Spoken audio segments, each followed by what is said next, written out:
जन सामान्य के बीच योग के प्रति जागरूकता का प्रसार करने के लिए आयुष मंत्रालय के दिशा निर्देशों के अनुसार कॉमन योगा प्रोटोकॉल अथवा सामान्य योग अभ्यास क्रम तैयार किया गया है, जो विनम्र प्रयास है ये दिखाने के लिए कि कैसे योग हमारे जीवन, मनोवृत्ति एवं आरोग्यता पर प्रभाव डालता है।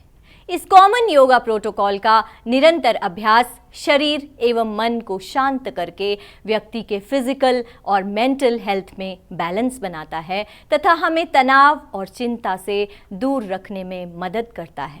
तो आइए कॉमन योगा प्रोटोकॉल के अभ्यास द्वारा आरोग्य लाभ प्राप्त करने का प्रयास करते हैं। योग की दुनिया में आपका स्वागत है। आइए सर्वप्रथम योग साधना का अभ्यास सूक्ष्म व्यायाम एवं लूजनिंग प्रैक्टिसेस से प्रारंभ करते हैं। सूक्ष्म व्यायाम का अभ्यास शरीर में रक्त संचरण को बढ़ाने में सहायक होता है। अपने पैरों में 2 से 3 इंच का अंतर कर लें तथा हाथों को शरीर के बगल में सीधा रखें। अब हाथों को कमर पर रखें। सांस बाहर छोड़ते हुए सिर को धीरे धीरे आगे की ओर झुकाएं और ठोड़ी को छाती से स्पर्श कराने की कोशिश करें। सांस अंदर लेते हुए सिर को जितना पीछे ले जा सकते हों पीछे ले जाएं। अब पूर्व स्थिति में वापस आ जाएं। दाईं एवं बाईं ओर झुकना। सांस बाहर छोड़ते हुए सिर को धीरे धीरे राइट साइड झुकाएं। कान को कंधे के जितना नज़दीक लाना संभव हो लाएं। सांस अंदर लेते हुए सिर को सामान्य स्थिति में लाएं। सांस बाहर छोड़ते हुए सिर को लेफ्ट साइड झुकाएं। सांस अंदर लेते हुए सिर को सामान्य स्थिति में लाएं। दाएं एवं बाएं घुमाना। सांस बाहर छोड़ते हुए सिर को आराम से राइट साइड इतना घुमाएं कि ठोड़ी कंधे की सीध में आ जाए। सांस अंदर लेते हुए सिर को सामान्य स्थिति में लाएं। सांस बाहर छोड़ें तथा सिर को लेफ्ट साइड घुमाएं। अब सांस अंदर लेते हुए सिर को सामान्य स्थिति में लाएं। ग्रीवा घुमाना और नेक रोटेशन। सांस बाहर छोड़ते हुए सिर को आगे की ओर झुकाएं और ठोड़ी को छाती से स्पर्श कराने की कोशिश करें।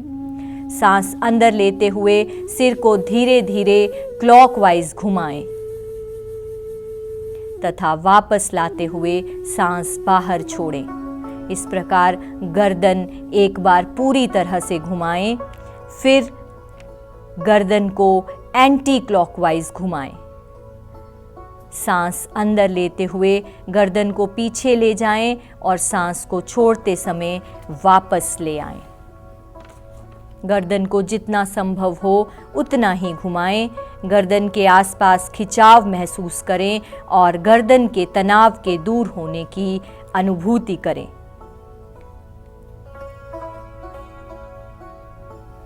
स्कंध चक्र और शोल्डर रोटेशन। लेफ्ट हैंड की उंगलियों को लेफ्ट शोल्डर पर रखें और उसी तरह राइट हैंड की उंगलियों को राइट शोल्डर पर रखें। दोनों कोहनियों को पूरी तरह क्लॉकवाइज घुमाएं।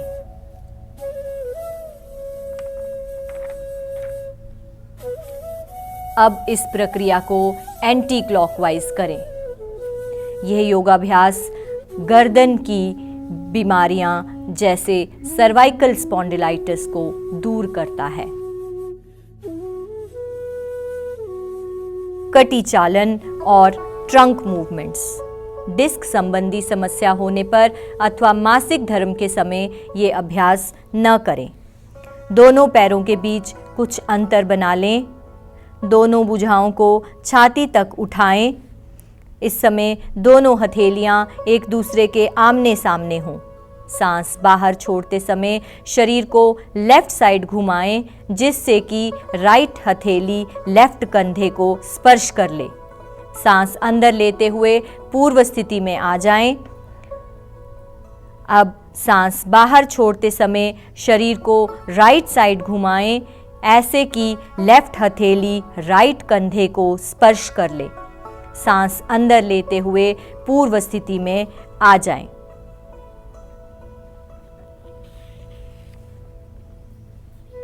घुटना संचालन और नी मूवमेंट। सांस अंदर लेते हुए अपनी भुजाओं को कंधों की सीध तक उठाएं तथा हथेलियों को नीचे की ओर रखें। सांस बाहर छोड़ते हुए घुटनों को मोड़ें और शरीर को बैठने की स्थिति में ले आएं। सांस अंदर लेते हुए शरीर को सीधा रखें। हाथों को वापस नीचे लाते समय सांस को बाहर छोड़ना चाहिए। घुटनों और कूल्हों के जोड़ों को यह आसन मजबूत बनाता है, परंतु आर्थराइटिस के सीवियर पेन होने पर इसका अभ्यास न करें। सूक्ष्म व्यायाम के बाद अब हम योग आसनों का अभ्यास करेंगे। सर्वप्रथम खड़े होकर किए जाने वाले आसन, ताड़ आसन। ताड़ का अर्थ है ताड़ का पेड़। हृदय संबंधी समस्या एवं वेरिकोज वेन्स होने की स्थिति में इस आसन का अभ्यास न करें। दोनों पैरों के बीच 2 इंच की दूरी रखें। सांस अंदर लेते हुए हाथों को सामने से कंधों की सीध में ऊपर उठाएं। हाथों की अंगुलियों को आपस में एक दूसरे से मिलाएं और हथेलियों को बाहर की ओर रखते हुए भुजाओं को कंधों की सीध में ऊपर उठाएं। एड़ियों को भूमि से ऊपर उठाएं और पैरों की अंगुलियों पर अपना संतुलन बनाएं। इस स्थिति में 10 से 15 सेकंड तक रुकें। सांस बाहर छोड़ते हुए एड़ियों को वापस भूमि पर रखें। अब हाथों की अंगुलियों को अलग अलग करते हुए समस्थिति में आ जाएं। इस आसन के अभ्यास से शरीर में मजबूती आती है और ये रीढ़ की हड्डी से संबंधित समस्याओं में लाभ दिलाता है। वृक्ष आसन और ट्री पोज। वृक्ष का अर्थ है पेड़। कृपया आर्थराइटिस एवं चक्कर आने की स्थिति में इस आसन का अभ्यास न करें। दोनों पैरों में 2 इंच की दूरी बनाकर खड़े हो जाएं। आंखों के सामने किसी बिंदु पर ध्यान केंद्रित करें। सांस बाहर छोड़ते हुए राइट पैर को मोड़कर उसके पंजे को लेफ्ट पैर की अंदरूनी जांघ पर रखें। ध्यान रखें कि एड़ी मूलाधार अथवा पेरिनियम से मिली होनी चाहिए। सांस अंदर लेते हुए दोनों हाथों को ऊपर की ओर ले जाएं और दोनों हथेलियों को मिलाएं। इस स्थिति में 10 से 30 सेकंड तक रुकें और सामान्य श्वास प्रश्वास लेते रहें। सांस बाहर छोड़ते हुए पूर्व स्थिति में आ जाएं। अब इस क्रिया को लेफ्ट पांव से दोहराएं। यह आसन न्यूरोमस्कुलर कोऑर्डिनेशन को बेहतर बनाता है, शरीर को संतुलित बनाता है और सहनशीलता एवं जागरूकता बढ़ाता है। पाद हस्त आसन और हैंड्स टू फीट पोस्चर।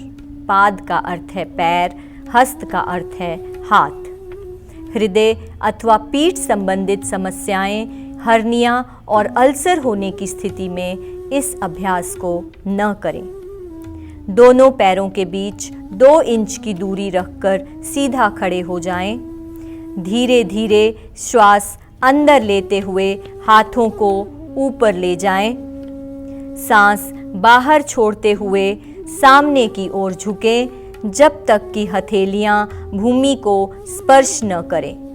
सामान्य श्वास प्रश्वास के साथ इस स्थिति में 10 से 30 सेकंड तक रुकें। सांस अंदर लेते हुए धीरे धीरे सीधी स्थिति में आकर हाथों को सिर के ऊपर खींचें तथा सांस बाहर छोड़ते हुए धीरे धीरे विपरीत क्रम से प्रारंभिक अवस्था में आकर विश्राम करें।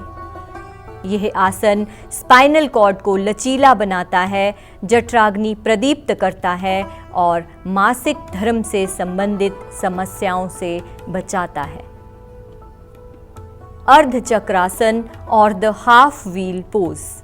अर्ध का अर्थ है आधा और चक्र का अर्थ है पहिया।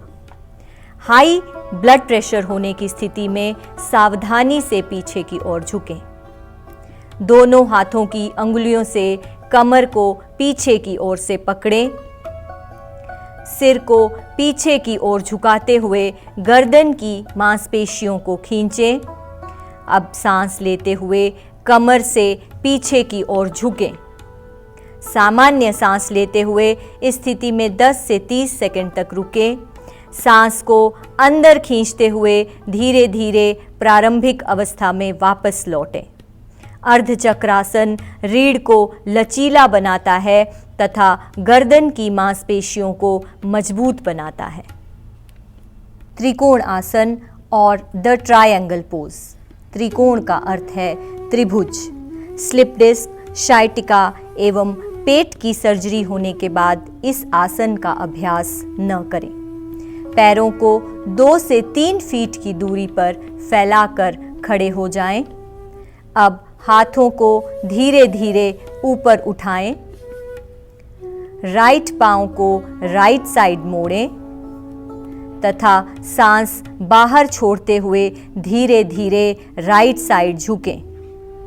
राइट हैंड राइट पांव के ठीक पीछे की ओर रखें तथा लेफ्ट हैंड को सीधे ऊपर की ओर रखते हुए राइट हैंड की सीध में लाएं। सामान्य सांस लेते हुए इस स्थिति में 10 से 30 सेकंड तक रुकें।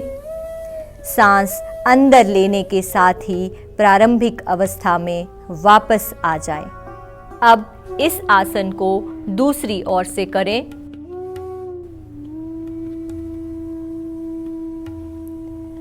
यह अभ्यास पिंडलियों, जांघों और कमर की मांसपेशियों को मजबूत बनाता है तथा मेरुदंड को लचीला बनाता है। अब प्रारंभिक स्थिति में वापस आकर विश्राम करें। अब हम बैठकर किए जाने वाले आसनों का अभ्यास करेंगे। भद्रासन और द फर्म पोज। आर्थराइटिस, शाइटिका होने पर ये अभ्यास न करें। दोनों पैरों को सामने की ओर सीधा रखकर बैठें।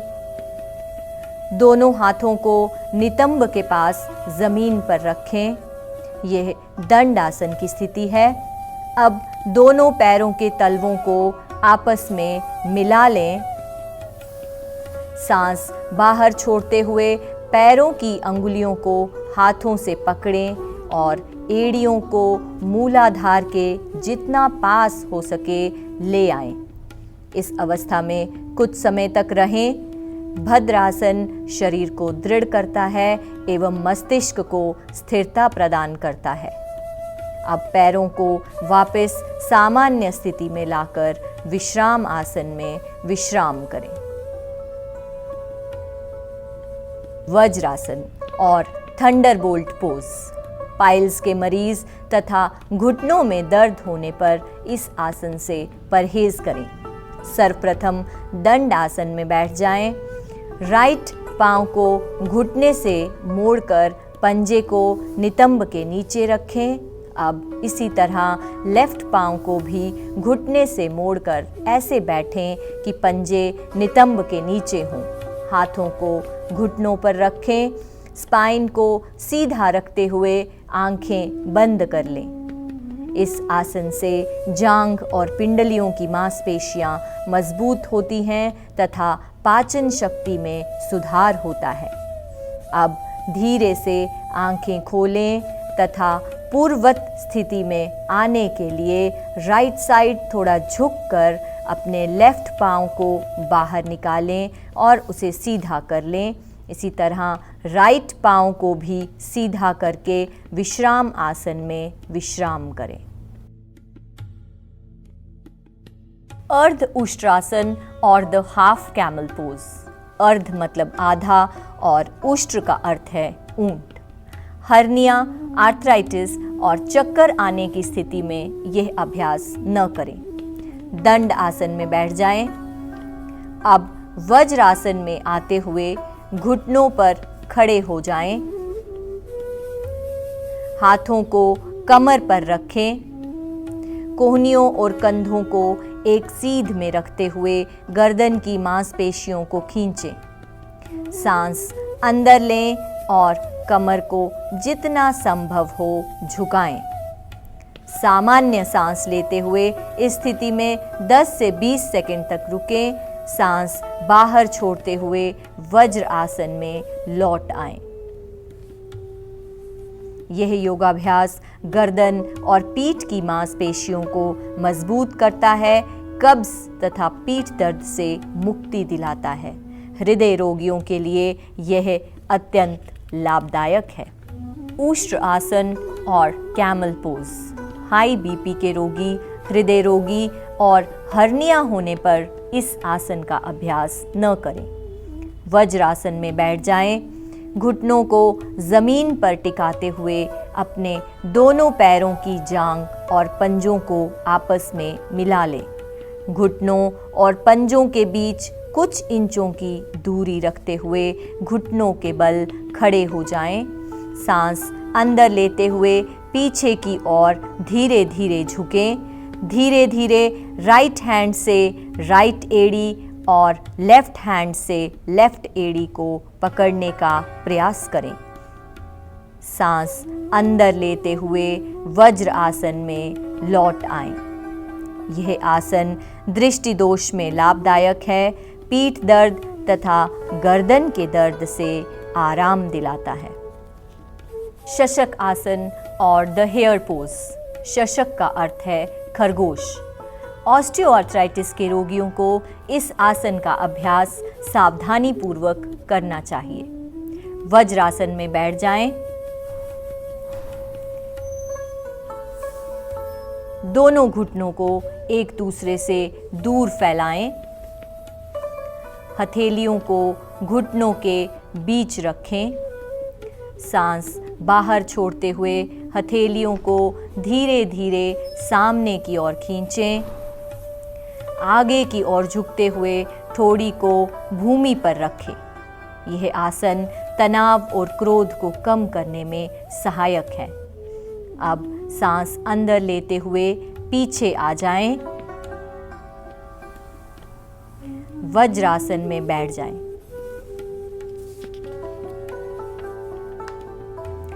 उत्तान मंडूक आसन और स्ट्रेच्ड अप फ्रॉग पोज। उत्तान का अर्थ है ऊपर और मंडूक मेंढक को कहते हैं। घुटनों और जोड़ों का दर्द होने पर इस आसन से परहेज करना चाहिए।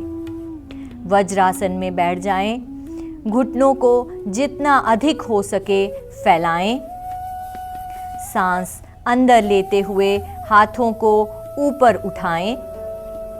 सिर के पीछे से दोनों हाथों को मोड़ें तथा हथेलियों को विपरीत कंधों पर रखें। पीठ और गर्दन को सीधा रखें। यह आसन पीठ दर्द और गर्दन दर्द से आराम दिलाता है तथा लंग्स की कार्यक्षमता को बढ़ाता है। अब सांस अंदर लेते हुए दोनों हाथों को धीरे धीरे सीधा करें और वापस लाकर पूर्ववत स्थिति में आ जाएं। विश्राम आसन में विश्राम करें।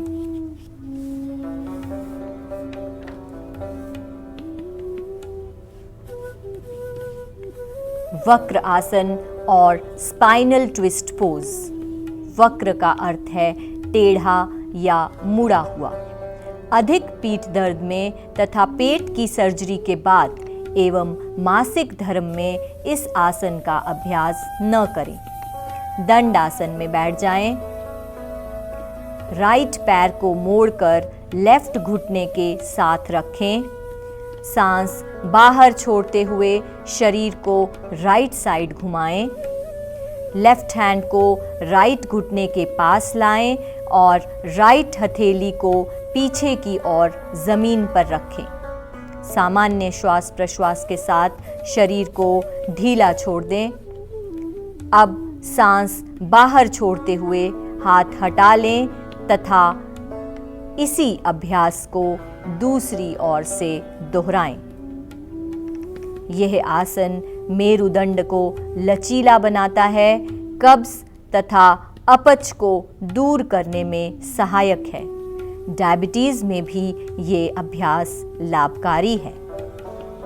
अब विश्राम आसन में आ जाएं और विश्राम करें। अब हम पेट के बल लेटकर किए जाने वाले आसनों का अभ्यास करेंगे। मकर आसन और क्रोकोडाइल पोज। पेट के बल लेट जाएं। लो बीपी तथा हृदय रोगी इस अभ्यास को न करें। हाथों को मोड़ते हुए लेफ्ट हैंड पर राइट हैंड रखें तथा माथे को अपने हाथों पर टिका दें। टांगों को एक दूसरे से दूर फैलाकर पंजों को बाहर की ओर रखें। आंखें बंद करके विश्राम करें। यह अभ्यास पीठ दर्द में लाभकारी है तथा तनाव और चिंता को दूर करने में उपयोगी है। भुजंग आसन और द कोबरा पोज। भुजंग का अर्थ है सांप। पेट की सर्जरी होने पर 2 से 3 महीने तक यह आसन न करें और हर्निया के रोगी इसका अभ्यास न करें। पेट के बल लेट जाएं, सिर को हाथों पर रखें और शरीर को शिथिल करें। अब दोनों पैरों को आपस में मिला लें। हाथों को खींचते हुए माथे को जमीन पर टिका दें। हथेलियों को छाती के पास रखें और कोहनियों को ऊपर उठाएं। धीरे धीरे सांस अंदर लेते हुए ठोड़ी तथा नाभि के हिस्से को ऊपर उठाएं। सांस छोड़ते हुए वापस आ जाएं। माथे को जमीन पर टिका दें और हथेलियों के ऊपर सिर को टिकाकर मकर आसन में विश्राम करें। यह आसन तनाव को दूर करता है और पीठ दर्द में भी लाभकारी है। शलभ आसन और लॉकस्ट पोज। शलभ का अर्थ है पतंगा या टिड्डा। हृदय रोगी तथा हाई बीपी के मरीज इस अभ्यास से परहेज करें। अब ठोड़ी को भूमि पर रखें और दोनों हाथों को शरीर के किनारे ऐसे रख दें कि हथेलियां ऊपर की ओर हों। सांस अंदर लें। घुटनों को बिना मोड़े दोनों पैरों को मिलाते हुए जमीन से ऊपर उठाएं। हाथों को इस तरह रखें कि शरीर जमीन से आसानी से ऊपर उठ जाए। सामान्य रूप से सांस लेते हुए इस स्थिति में 10 से 20 सेकंड तक रुकें। सांस बाहर छोड़ते हुए पैरों को जमीन पर वापस ले आएं तथा मकर आसन में विश्राम करें। शाइटिका एवं पीठ दर्द में यह अभ्यास लाभदायक है। नितंब की मांसपेशियों को सुगठित बनाता है और जांघों और नितंब पर एकत्रित फैट्स को भी कम करने में उपयोगी है। अब हम पीठ के बल लेटकर किए जाने वाले आसनों का अभ्यास करेंगे। सेतुबंद आसन और द ब्रिज पोज। सेतुबंद का अर्थ है पुल बनाना। अब आप पीठ के बल लेट जाएं। हर्निया से ग्रस्त व्यक्ति इस आसन का अभ्यास न करें। टांगों को आपस में मिलाएं और बाहों को शरीर के किनारे रखें। दोनों पैरों को घुटनों से मोड़ते हुए एड़ियों को नितंबों के पास लाएं। पैरों को मजबूती से पकड़ते हुए घुटनों और पैरों को एक सीध में रखें। सांस अंदर लेते हुए धीरे धीरे नितंब को ऊपर की ओर पुल बनाने के लिए उठाएं। इस अवस्था में कुछ देर तक रहें और सामान्य श्वास प्रश्वास लेते रहें। यह अभ्यास अवसाद एवं चिंता से मुक्त करता है तथा कमर के निचले हिस्से की मांसपेशियों को मजबूत बनाता है। सांस बाहर छोड़ते हुए धीरे धीरे मूल स्थिति में वापस आ जाएं और विश्राम करें। उत्तान पादासन और रेज्ड फीट पोज। उत्तान का अर्थ है ऊपर की ओर उठा हुआ और पाद का अर्थ है पैर। अब दोनों पैरों को मिलाते हुए सीधा रखें और हाथों को शरीर के किनारे ऐसे रखें कि हथेलियां जमीन की ओर हों। सांस अंदर लेते हुए घुटनों को बिना मोड़े धीरे धीरे दोनों पैरों को ऊपर उठाएं और 30 डिग्री का एंगल बनाएं। सामान्य सांस लेते हुए इस अवस्था में रुकें। सांस बाहर छोड़ते हुए धीरे धीरे दोनों पैरों को नीचे लाएं और विश्राम करें। यह आसन नाभि पद्म चक्र में संतुलन स्थापित करता है तथा अपच और उदर वायु को दूर करने में सहायक है। अर्ध हलासन और हाफ प्लो पोज। अर्ध का अर्थ है आधा और हल का अर्थ है खेत जोतने वाला हल।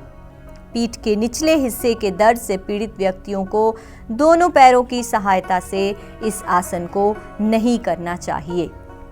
अब दोनों पैरों को मिलाते हुए सीधा रखें और हाथों को शरीर के किनारे ऐसे रखें कि हथेलियां जमीन की ओर हों। घुटनों को बिना मोड़े अपने पैरों को धीरे धीरे ऊपर उठाएं। सर्वप्रथम 30 डिग्री तक उठाएं और अब धीरे धीरे पैरों को 90 डिग्री की स्थिति में ले आएं। इस अवस्था में नितंब से कंधे की स्थिति सीधी होनी चाहिए। अब धीरे धीरे पैरों को वापस जमीन पर लाएं, परंतु ध्यान रहे कि सिर जमीन से ऊपर न उठे।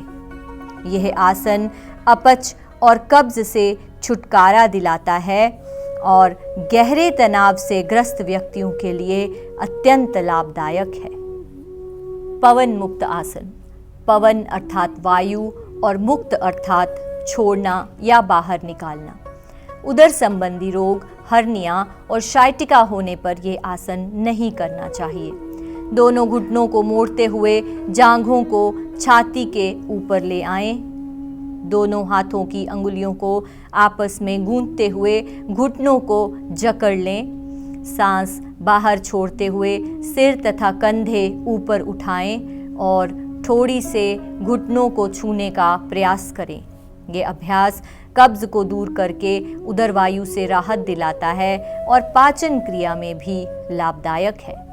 अब सांस अंदर लेते हुए सिर को भूमि पर वापस ले आएं। सांस बाहर छोड़ते हुए पैरों को जमीन पर रखें और विश्राम करें। शवासन और द कॉर्प्स पोज। शव का अर्थ है मृत शरीर। भुजाओं और टांगों को फैलाकर आराम से पीठ के बल लेट जाएं। हथेलियां ऊपर की ओर हों और आंखें बंद कर लें। पूरे शरीर को अचेतन अवस्था में ढीला छोड़ दें। श्वास प्रश्वास की प्रक्रिया पर ध्यान केंद्रित करते हुए इसे लयबद्ध और धीमा होने दें। पूर्ण विश्रांति एवं चित्त शांत होने तक इस अवस्था में बने रहें। यह सभी प्रकार के तनावों से मुक्त करता है, शरीर तथा मस्तिष्क दोनों को आराम प्रदान करता है और तनाव तथा इसके परिणामों के प्रबंधन में भी लाभदायक है।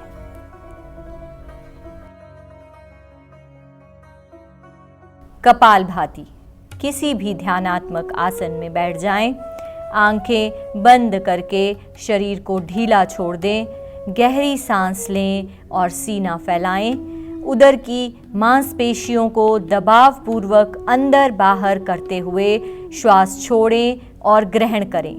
सक्रिय रूप से सांस बाहर छोड़ें एवं शांतिपूर्वक सांस अंदर लेते रहें। इस प्रक्रिया को कम से कम 30 चक्र तक पूरा करें। प्रत्येक चक्र पूरा करने के बाद गहरी सांस लेनी चाहिए।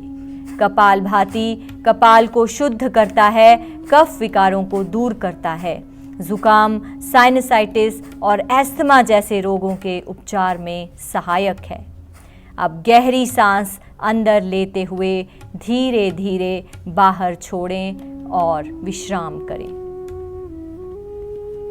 अब प्राणायाम प्रारंभ करते हैं।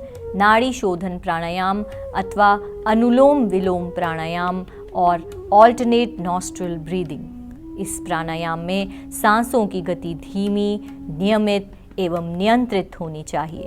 किसी भी आरामदायक स्थिति में बैठ जाएं, स्पाइन और सिर को सीधा रखें, आंखें बंद कर लें। लेफ्ट हैंड को ज्ञान मुद्रा में एवं राइट हैंड को प्राणायाम मुद्रा में रखें। राइट नॉस्ट्रिल को राइट अंगूठे से बंद करें तथा लेफ्ट नॉस्ट्रिल से सांस अंदर लें। अब लेफ्ट नॉस्ट्रिल को बंद करके राइट नॉस्ट्रिल से सांस बाहर छोड़ें। फिर से राइट नॉस्ट्रिल से सांस लें और लेफ्ट नॉस्ट्रिल से सांस बाहर छोड़ें। यह नाड़ी शोधन प्राणायाम का एक चक्र है। इस प्रक्रिया को पुनः दोहराएं। यह अभ्यास मन को शांति देता है, जीवनी शक्ति को बढ़ाता है तथा तनाव एवं चिंता के स्तर को कम करता है। अब राइट हैंड को ज्ञान मुद्रा में नीचे ले आएं और विश्राम करें। शीतली प्राणायाम। शीतली का अर्थ है शीतल होना। यह साधक के चित्त को शांत करता है और मन की व्यग्रता को दूर करता है तथा शरीर और मन को शीतलता प्रदान करता है। कफ विकारों में अथवा टॉन्सिलाइटिस के मरीजों को यह प्राणायाम नहीं करना चाहिए।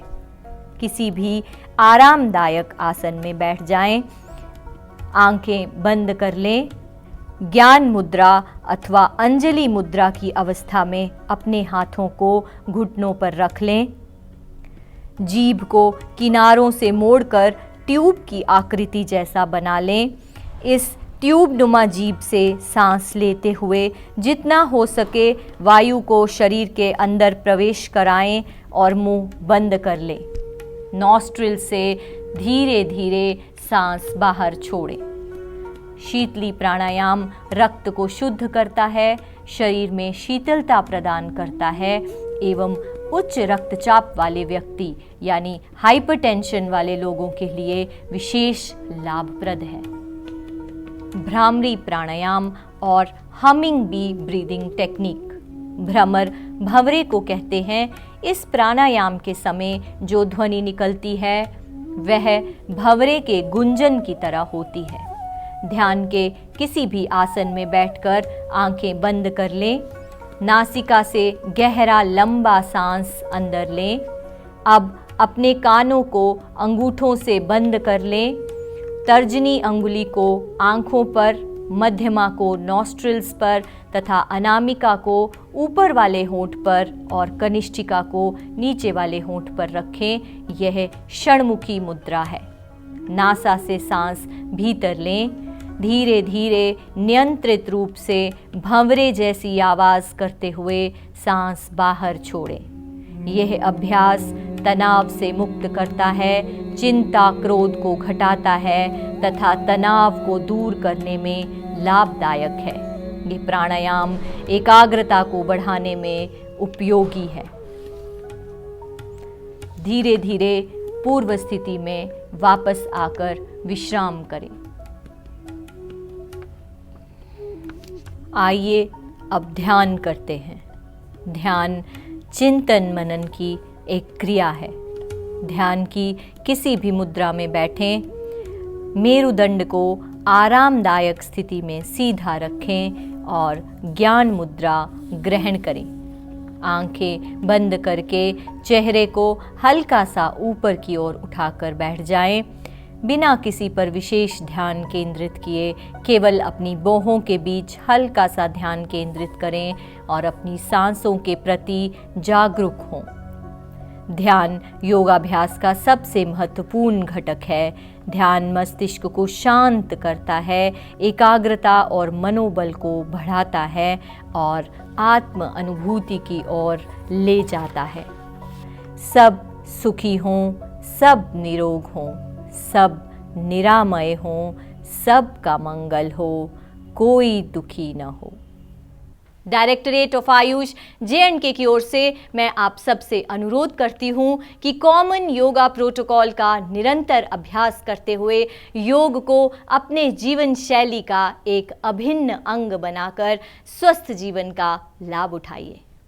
आनंदमय हो जीवन सबका, योग यही सिखलाए, हो तनाव मुक्त सभी जन, स्वास्थ्य शांति सब पाएं। धन्यवाद।